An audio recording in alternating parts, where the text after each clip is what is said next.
हार्दिक स्वागत करती हूँ, अभिनंदन करती हूँ। मैं स्वागत करती हूँ यहाँ पर उपस्थित सभी अतिथियों का, इस विद्यालय के प्रधानाचार्य महोदय का, समस्त शिक्षकों का और यहाँ पर उपस्थित सभी अभिभावकों का और समस्त जनता का। मैं विशेष रूप से स्वागत करती हूँ इन बच्चों का जो इस देश के भविष्य निर्माता हैं। मैं आप सभी को स्वतंत्रता दिवस की 70वीं वर्षगांठ की हार्दिक बधाई देती हूँ। साथियों, ये बहुत गौरव की बात है कि आज हम सभी यहाँ पर स्वतंत्रता दिवस मनाने के लिए एकत्रित हुए हैं, लेकिन हमें याद रखना होगा कि ये स्वतंत्रता हमें कितने संघर्ष के बाद मिली है। हमें याद रखना होगा उन क्रांतिकारियों के बलिदान को और देश के प्रति उनके समर्पण को। आज उन्हीं के बलिदान के कारण हम इस स्वतंत्र भारत में रह रहे हैं। भारतवर्ष से ब्रिटिश शासन का अंत कराने के लिए आजादी के इन सिपाहियों ने कई आंदोलन किए, कई लड़ाइयां लड़ी, तब जाकर हमारा देश आजाद हुआ। स्वतंत्रता की इस लड़ाई में पुरुषों ने ही नहीं, अभी तो महिलाओं ने भी अपना बड़ा योगदान दिया। भारतवर्ष की माताओं ने अपने पुत्रों को देश के लिए शहीद होने के लिए हंसते हंसते भेज दिया। आज का ये जश्न, आज की ये खुशी उन्हीं के समर्पण का प्रतिफल है। इस चकाचौंध भरी दुनिया में हम कितना भी आगे क्यों न बढ़ जाएं, लेकिन हमें याद रखना होगा उन क्रांतिकारियों के बलिदान को और देश के प्रति उनके समर्पण को। इन क्रांतिकारियों के अंदर एक अलग ही जोश था, एक अलग ही जज्बा था। बस एक ही धुन थी कि भारतवर्ष से ब्रिटिश शासन का अंत कराना है, और उन्हीं के प्रयासों से यह सफल भी हुआ। 15 अगस्त 1947 को गुलामी की जंजीरों में जकड़ा हुआ भारतवर्ष आजाद हो गया, और इतिहास के पन्नों में आज भी इन क्रांतिकारियों के समर्पण की कहानी अपनी सजीवता के साथ विद्यमान है।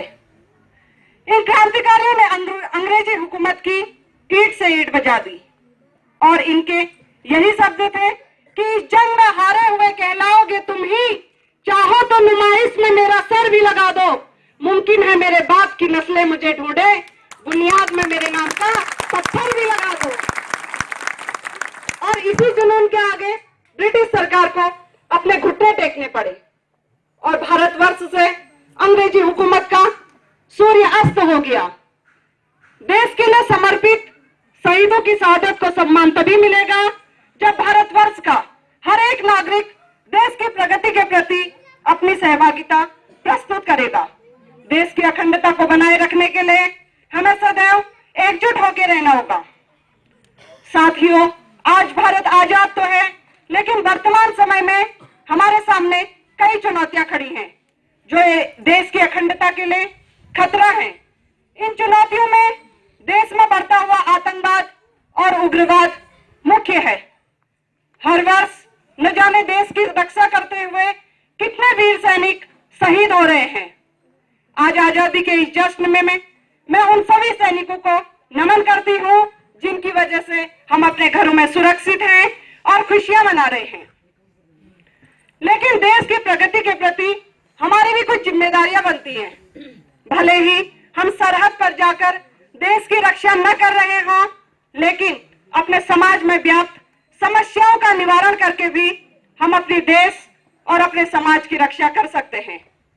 बच्चों, आप सभी इस देश के भावी कर्णधार हैं, तो इस स्वतंत्रता दिवस के अवसर पर एक संकल्प लीजिए कि आप सभी देश की प्रगति के प्रति अपनी सहभागिता प्रस्तुत करेंगे।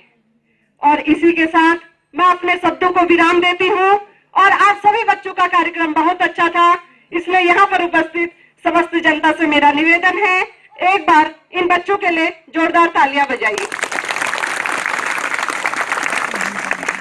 और मैं यहाँ पर इस विद्यालय में, और तो अभी मैं कुछ कह नहीं सकती हूँ, लेकिन एक कंप्यूटर की घोषणा करती हूँ। इसी के साथ मैं अपने शब्दों को विराम देती हूँ, और पुनः आप सभी को स्वतंत्रता दिवस की हार्दिक शुभकामनाएं। जय हिंद, जय भारत।